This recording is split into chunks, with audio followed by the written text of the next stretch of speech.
Hello class, nursing research का classes चली रही है। इंट्रोडक्शन, नर्सिंग प्रॉब्लम, ये सब देखते हुए रिव्यू ऑफ लिटरेचर तक पहुंच गया। अगर कोई भी नर्सिंग रिसर्च में रिव्यू ऑफ लिटरेचर का वीडियो ही डायरेक्ट देख रही है तो उनको मैं सजेस्ट करूंगा, ऊपर जो दिया हुआ जो आई बटन है उसको प्रेस करें।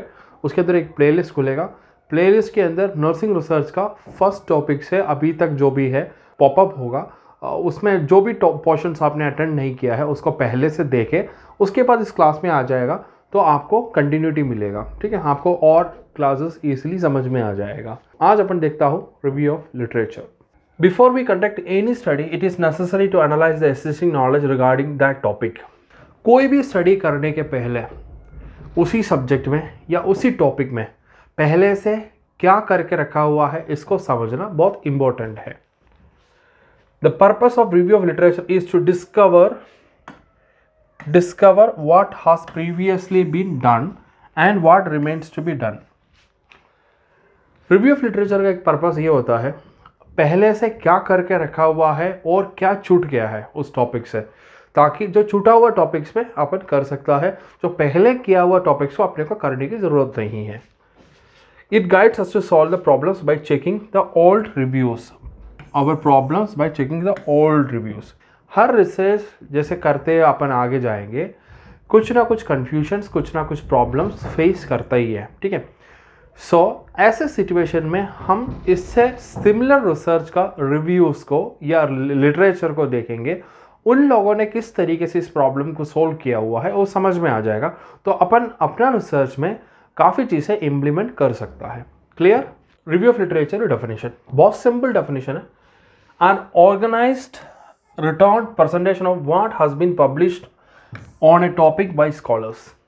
आप जो चूज कर रहे हो उस टॉपिक में पहले से स्कॉलर्स ने, मतलब रिसर्चर्स ने क्या करके रखा हुआ है, इसको एक अरेंज तरीके में प्रेजेंट करना, उसी को रिव्यू ऑफ लिटरेचर कहता है।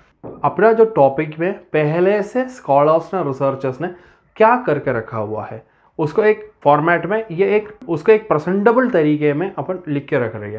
That is known as review of literature. Clear है? अब purpose of review of literature, there are many purposes for reviewing the literature. बहुत ज़्यादा पर्पसेस है हम क्यों कर रहे हैं review of literature. What is already known and what is left out. हम जो टॉपिक करने वाला है उसके अंदर पहले से क्या जानकारी नर्सिंग प्रोफेशन को या सोसाइटी को है और क्या छूट गया। ठीक है, क्यों? जो किया हुआ टॉपिक्स को करने की ज़रूरत नहीं है, जो छूट गया है उसी को ही नॉलेज अपने को गेन करना है और नॉलेज अपना जो नर्सिंग डेटाबेस है उसको ऐड करना है। Since research is an ongoing process it help us to build on the previous knowledge. ठीक है, हर रिसर्चर या हर रिसर्च कंप्लीट टॉपिक कवर नहीं कर सकता, because every research has their own limitations. So जो पहले किया हुआ टॉपिक के साथ में आप अपना और नॉलेज जोड़ सकता है, उसके लिए आपको किया हुआ टॉपिक्स में करने से नहीं होगा, जो रह गया उस टॉपिक्स में करने से, और जो पहले से नॉलेज है उसके अंदर और आप ऐड कर सकता है।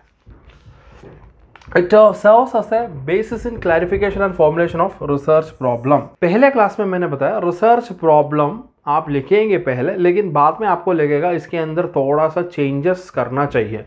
तो जब रिव्यू ऑफ लिटरेचर करेंगे, सबसे पहले आपने एक टॉपिक रिसर्च प्रॉब्लम डिसाइड कर दिया, उसके बाद आप रिव्यू ऑफ लिटरेचर में जाके देखेंगे तो आपको शायद ये मिल रहा है यार ये टॉपिक तो किया हुआ है, तो एक काम करो इसके अंदर इतना इतना चीज़ें किया हुआ है, ये छोड़ दिया गया है। तो आप उस हिसाब से अपना रिसर्च टॉपिक थोड़ा सा चेंज करेंगे ताकि जो रह गया है उस टॉपिक के ऊपर आप रिसर्च कर सकता है। तो ये रिव्यू ऑफ लिटरेचर ऐसे भी हेल्प करेंगे आपका रिसर्च प्रॉब्लम को सही तरीके से शेप करने के लिए। Clear? It makes the researcher known what researcher has been already done to avoid duplication. ये रिव्यू ऑफ लिटरेचर जैसे मैंने पहले बता दिया मदद करेंगे रिसर्चर ने या दूसरा स्कॉलर्स ने इस टॉपिक में पहले से क्या करके रखा हुआ है, तो अपने को वो डुप्लीकेट करना नहीं है। अपन जो किया हुआ टॉपिक से छोड़ के नया टॉपिक या उसका जो नहीं किया हुआ एरिया को अपन पकड़ेंगे, ताकि डुप्लीकेसी या कॉपीकैट बनाना नहीं अपने को। Next is the review will help the study easy by referring the tools, theories and concepts used in the old researches. Her study के अंदर टूल्स, थियरीज, कंसेप्ट रहता ही है, ठीक है। सो कभी कभी आप जैसे रिसर्च करने के लिए शुरू करेंगे तो आपको लगेगा ये टूल अच्छा है, ये कंसेप्ट अच्छा है, ये थियरी अच्छा है, लेकिन करते करते आप अपनी रिसर्च बहुत आगे बढ़ेगा, तब समझ में आएगा यार ये टूल के अंदर गड़बड़ है, ये टूल इसके लिए एप्ट नहीं है, या थियरी इसके अंदर फिक्स नहीं हो रही है, ठीक है। तो फिर पूरी रिसर्च को आपको दोबारा रिस्टार्ट करना पड़ेगा। लेकिन रिव्यू ऑफ लिटरेचर करने से आपको ये समझ में आएगा आपसे जो आइडेंटिकल रिसर्चेस है या सिमिलर रिसर्चेस है उनने क्या कंसेप्ट यूज़ किया हुआ है, क्या थियरी यूज़ किया हुआ, क्या टूल्स यूज़ किया हुआ है, उनने क्या प्रॉब्लम्स फेस किया, उनके लिए क्या क्या प्लस पॉइंट था।